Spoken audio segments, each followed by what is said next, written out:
Last episode में हमने देखा था हाइंशन ने सुपर बीस्ट पीकॉक को मार दिया था। उसे मारने पर हाइंशन को एक सुपर बीस्ट सोल हासिल हुई थी। इस वजह से हाइंशन काफी ज्यादा खुश था। हाँ, इस दौरान उसकी जान जाते जाते बची थी, लेकिन अब उसे इसका फायदा भी हुआ था। हाइंशन हवा में उड़ रहा था एंड अब उस डायरेक्शन में आगे बढ़ रहा था जहाँ पर क्वीन थी। फाइनली थोड़ी देर तक उड़ने के बाद उस जगह पर पहुंच जाता है एंड सीधा क्वीन की सवारी पर लैंड करता है। क्वीन के हाथों में अभी के लिए सिल्वर फॉक्स था, जो काफी ज्यादा घायल था।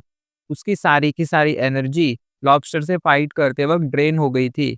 इस वजह से वो वीक फील कर रहा था। इधर हाइंशन की भी हालत कुछ ज्यादा अच्छी नहीं थी। हाइंशन सिल्वर फॉक्स को अपनी गोद में ले लेता है। क्वीन हाइंशन से पूछने ही वाली थी कि आखिर वहां पर क्या हुआ था, लेकिन तभी अचानक से हाइंशन खून की उल्टियां करने लगता है। उसे काफी सारी इंटरनल इंजरीज आई थी। इस वजह से उसकी हालत भले ही बाहर से ठीक लग रही हो, लेकिन अंदर से बहुत ज्यादा खराब थी। क्वीन उसे संभालती है, जिसके बाद हाइंशन क्वीन की सवारी पर लेटकर रेस्ट करने लगता है। वो लोग अभी के लिए समंदर के बीचों बीच थे एंड सोच रहे थे उन्हें कहाँ जाना चाहिए। हाइंशन बहुत ज्यादा घायल था। ऐसे में उसे काफी देर तक रेस्ट करने के बाद ही आराम मिलता, इसलिए वो रेस्ट कर रहा था। इधर क्वीन थोड़ा एनालाइज करने के बाद ये समझ जाती है कि वो लोग व्हाइट स्टोन बीच के काफी करीब हैं। व्हाइट स्टोन बीच पर एक शेल्टर था एंड वो लोग वहां पर जा सकते थे। वो हाइंशन से कहती है, तुम अभी के लिए थोड़ा रेस्ट करो, कुछ ही टाइम में हम लोग व्हाइट स्टोन बीच पर पहुंच जाएंगे। वहां पर एक ह्यूमन शेल्टर है। एक बार हम वहां पर पहुंच गए तो तुम्हें मेडिसिन भी मिल जाएंगी। हाइंशन बस इस पर अपना सिर हिला देता है। इधर पता नहीं अचानक से सिल्वर फॉक्स को क्या होता है। वो जल्दी से हाइंशन की पॉकेट में से वो दोनों जड़ें बाहर निकाल लेता है, जिसे हाइंशन ने उस आइलैंड पे से हासिल किया था। हाइंशन की हालत इतनी खराब थी कि वो सिल्वर फॉक्स को जड़ें खाने से रोक भी नहीं पा रहा था। बेचारे की जड़ें वो सिल्वर फॉक्स खाए जा रहा था एंड वो बस उसे देख पा रहा था। हाइंशन को अभी के लिए थोड़ा गुस्सा भी आ रहा था, लेकिन वो कुछ कर भी नहीं सकता था।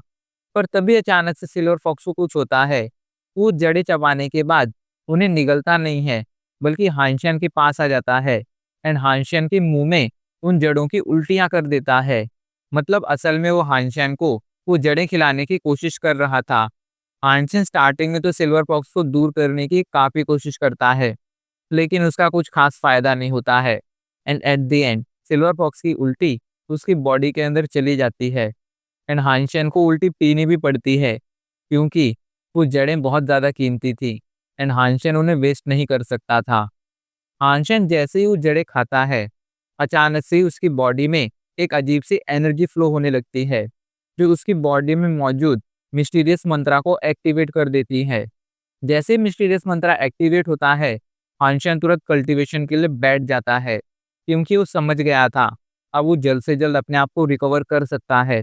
हाइंशन कल्टीवेशन कर रहा था एंड उसकी बॉडी से एक पावरफुल एनर्जी के साथ साथ एक अलग सी खुशबू भी निकल रही थी, जो चारों तरफ फैल रही थी।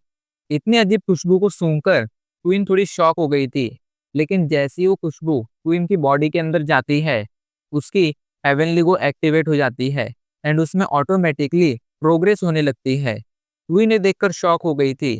सिर्फ उस खुशबू को सूंघने की वजह से क्वीन अभी के लिए हेवनली गो में प्रोग्रेस कर पा रही थी। उसकी प्रोग्रेस जो पिछले न जाने कितने सालों से अटकी हुई थी, अब वो फिर से एक्टिवेट हो चुकी थी। क्वीन इसे वेस्ट नहीं करती है एंड जल्दी से कल्टीवेशन करने बैठ जाती है।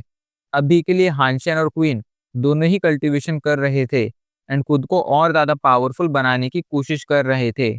तभी हाइंशन अपने सेवन सेंस को एक्टिवेट करता है एंड अपनी आंखें खोलकर क्वीन को देखने लगता है। लेकिन अभी के लिए उसे क्वीन नहीं दिख रही थी, बल्कि क्वीन की बॉडी के अंदर सर्कुलेट हो रही उसकी खुशबू दिख रही थी, जो अभी के लिए क्वीन की पूरी बॉडी में फैलकर क्वीन को और ज्यादा पावरफुल बना रही थी। हाइंशन जानता था ये खुशबू उसके मिस्टीरियस मंत्रा की थी। मिस्टीरियस मंत्रा की खुशबू क्वीन को और ज्यादा पावरफुल बना रही थी। पर ऐसा क्यों? शायद मिस्टीरियस मंत्रा और क्वीन की हेवनली गो में कोई कनेक्शन था, पर वो कनेक्शन क्या था ये हाइंशन खुद नहीं जानता था। पर उसे याद था, जब वो आज से कुछ सालों पहले हेवनली को सीखने की कोशिश कर रहा था, तब मिस्टीरियस मंत्रा ने उसकी काफी ज्यादा मदद की थी। शायद ये दोनों एक दूसरे से रिलेटेड थे, पर कैसे ये हाइंशन नहीं जानता था। एंड अभी के लिए उसके पास इस बारे में सोचने का टाइम भी नहीं था, इसलिए वो अपनी कल्टीवेशन पर फोकस करने लगता है।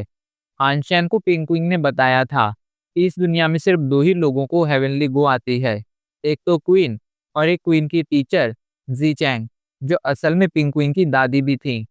हानशैन अब वो तीसरा इंसान बन गया था जिसे हेवनली गो आती थी। इस वजह से वो काफी ज्यादा खुश था।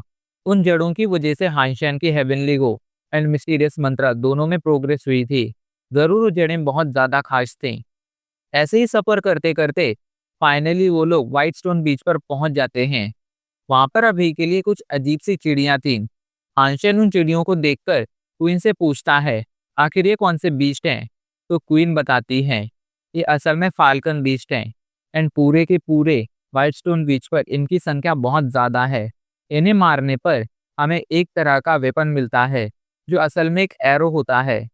ये सुनकर हानशेन को याद आता है कि उस पीकॉक को मारने पर जब हानशेन को 20 सोल मिली थी एंड जब हानशेन ने अपने सी ऑफ सोल में जाकर उसका टाइप चेक किया था, तब उसे पता चला था कि उसका टाइप एक क्रॉसबो है।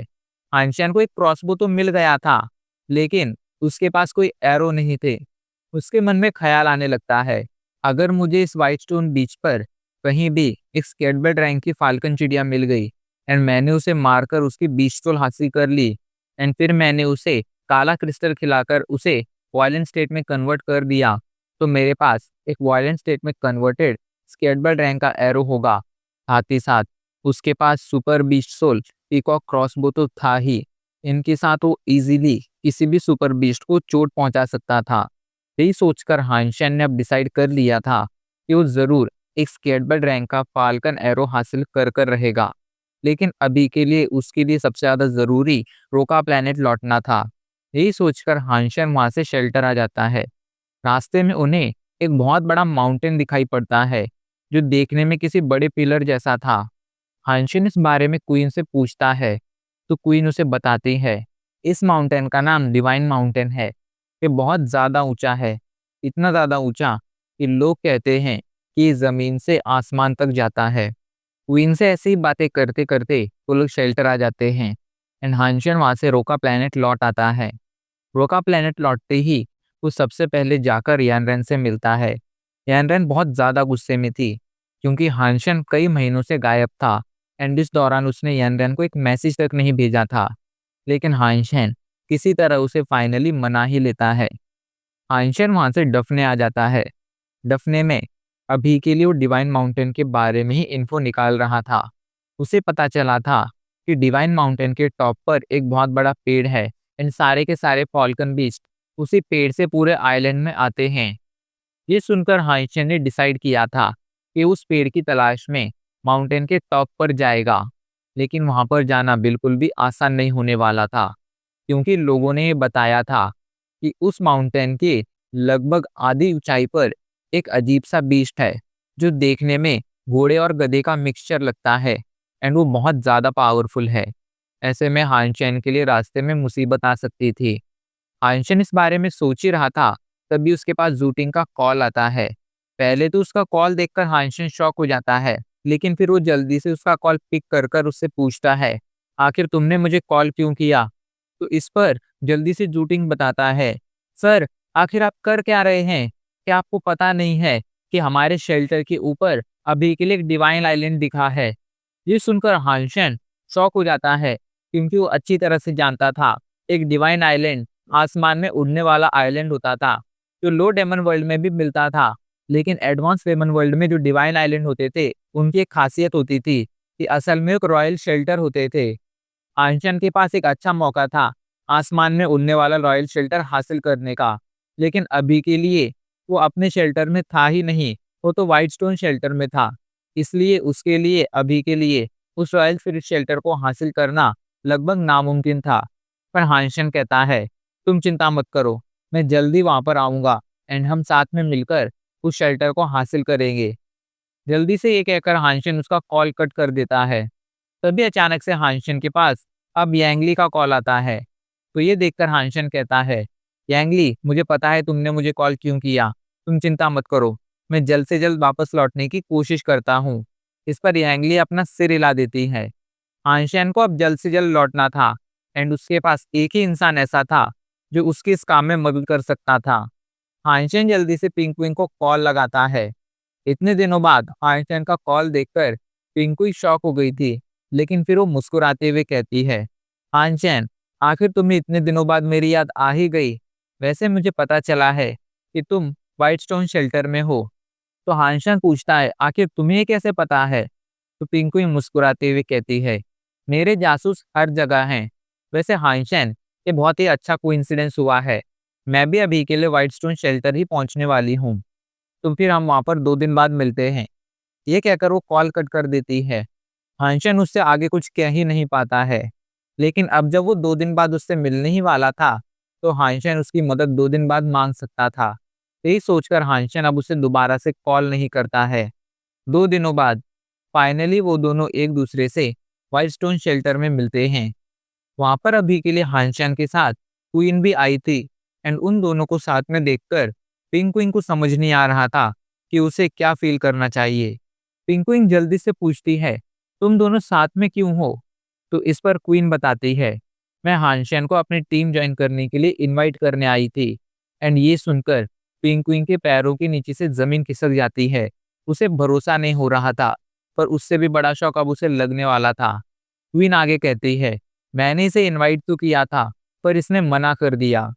तो हाइंशन मुस्कुराते हुए कहता है, क्या तुम मजाक मत करो क्वीन, मैंने तुम्हें मना नहीं किया था। याद करो, तुम्हारी ही टीम के कुछ लोगों ने मुझे अपने साथ शामिल करने से मना कर दिया था। तो इस पर क्वीन कहती है, अगर तुम हमारी टीम ज्वाइन करना चाहते हो तो मैं दोबारा से उन लोगों से बात कर सकती हूँ। अगर वो लोग तुम्हें शामिल करने के लिए तैयार होते हैं तो फिर हम लोग तुम्हें अपनी टीम का मेंबर बना लेंगे। एंड अगर वो लोग मना करते हैं तो फिर मैं अपनी टीम क्विट कर कर तुम्हें ज्वाइन कर लूंगी एंड तुम्हें आगे फॉलो करूंगी। एंड ये सुनकर तो बेचारी पिंगुइन को समझ नहीं आ रहा था कि उसे क्या करना चाहिए। उसकी तो बोलते ही बंद हो गई थी। वो इतनी ज्यादा शॉक में थी कि उसे समझ नहीं आ रहा था कि आसपास क्या चल रहा है। इधर हाइशन कहता है, देखो मुझे तुम्हें ज्वाइन करने में कोई प्रॉब्लम नहीं है, लेकिन मैं तुम्हारी टीम ज्वाइन नहीं करूंगा। मुझे तुम्हारी टीम मेंबर के साथ काम नहीं करना है। तभी हाइशन नोटिस करता है कि पिंगुइन उसे घूरे जा रही है। ये देखकर वो मुस्कुराते हुए कहता है, अगर तुम्हें मुझे पास से ही देखना है तो फिर उसके लिए हम एक रूम बुक कर सकते हैं। एंड फिर तुम मुझे जितना चाहे उतना पास से देख सकती हो, पर मुझे इस तरह मत घूरो, मुझे अजीब लग रहा है। एंड ये सुनकर पिंगुइन जल्दी से अपना सिर घुमा लेती है। इधर क्वीन अभी के लिए वहां से जा चुकी थी। पिंगुइन हानशन से पूछती है, आखिर क्वीन कहाँ गई? तो हानशन उसे बताता है, क्वीन अभी के लिए अपनी टीम मेंबर से मिलने गई है। खैर, चलो तुम मेरे साथ आओ। एंड ये कहकर वो पिंगुइन के साथ पूरे व्हाइट स्टोन शेल्टर में घूमने लगता है। वो दोनों मार्केट में आए थे। यहाँ पर हानशन देखना चाहता था कि क्या उसे कोई काम की बीचसोल मिल सकती है।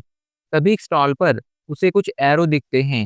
हानशन जल्दी से शॉपकीपर के पास जाकर उससे पूछता है, आखिर इन एरोज की प्राइस क्या है? तो इस पर उस शॉपकीपर कहता है, यहाँ पर एरोज इतने ज़्यादा पॉपुलर नहीं हैं, क्योंकि यहाँ पर कहीं भी क्रॉसबो या बो मिलना बहुत ज़्यादा मुश्किल है। ये एरो तुम काफ़ी सस्ते में ले सकते हो। अगर तुम्हें ये एरोज चाहिए तो तुम खुद इसके लिए एक प्राइस बता दो, मैं उस प्राइस पर तुम्हें ये एरो दे दूंगा। इस पर हानशन थोड़ा उससे नेगोशिएट करता है एंड फाइनली उन एरोस को खरीद लेता है। इधर हमें व्हाइट स्टोन शेल्टर के गेट पर क्वीन और उसके टीममेट्स को दिखाया जाता है। क्वीन अपने टीममेट्स के सामने हाइंशन को टीम में शामिल करने का प्रपोजल रखती है, लेकिन बाउजुन एंड बाकी सभी टीम मेंबर्स हाइंशन को टीम में शामिल करने के लिए मना कर देते हैं। एंड ये बहाना देते हैं कि हाइंशन ने पिछली बार उनके ऑर्डर नहीं माने थे। क्वीन इस बात को समझ रही थी, इसलिए फाइनली थोड़ा सोचने के बाद वो कहती है, अगर ऐसे ही बात है तो ठीक है, मैं इस टीम से क्विट करती हूँ। ये सुनकर लेजी कैट शॉक हो जाती है एंड कहती है, बॉस, आखिर आप गुस्से में आकर ऐसा डिसीजन क्यों ले रही हैं? तो इस पर क्वीन कहती है, मैं गुस्से में आकर डिसीजन नहीं ले रही हूँ। तुम शायद भूल रहे हो मैंने टीम क्यों बनाई थी, उन सुपर बीस्ट को मारने के लिए। लेकिन इतने सालों की मेहनत के बाद भी हम एक भी सुपर बीस्ट नहीं मार पाए हैं, इसलिए अब मैं इस टीम को यहीं पर डिसमिस करती हूँ। तो इस पर टियान्डू कहता है, लेकिन हमारे पास फ्यूचर में अपॉर्चुनिटी हो सकती है, फ्यूचर में शायद हम किसी न किसी सुपर बीस्ट को मार पाएंगे। तो इस पर क्वीन कहती है, पहले हमारी टीम में बहुत ज़्यादा पावरफुल मेंबर्स थे, लेकिन इसके बावजूद हम एक भी सुपर बीस्ट को नहीं मार पाए थे। अब तो हमारी टीम के मेंबर्स भी कम हो चुके हैं, तो हम कैसे उन्हें मार पाएंगे? इसलिए मैं अब इस टीम को डिसमिस करती हूँ। ये बात सुनकर बाओजुन एंड बाकी सभी लोग बहुत ज्यादा गुस्से में थे। उनका सारा का सारा गुस्सा हाइंशन पर था, क्योंकि उन्हें लग रहा था कि हाइंशन की वजह से ही क्वीन इस टीम को डिसमिस कर रही है। वो लोग क्वीन को रोकने की काफी कोशिश करते हैं, लेकिन क्वीन नहीं रुकती है। इधर ये सभी सीन हांशन और पिंकविंग ने भी देखा था। पिंकविंग को समझ नहीं आ रहा था कि आखिर क्वीन ऐसा क्यों कर रही है, लेकिन हांशन समझ गया था कि क्वीन ने अपने टीममेट्स के साथ इतना रूखा बिहेव क्यों किया था।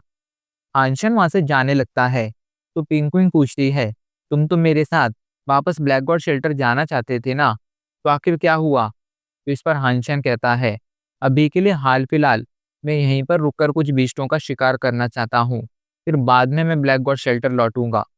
एंड अब इसी के साथ हमारे एपिसोड आज यहीं पर खत्म हो जाता है।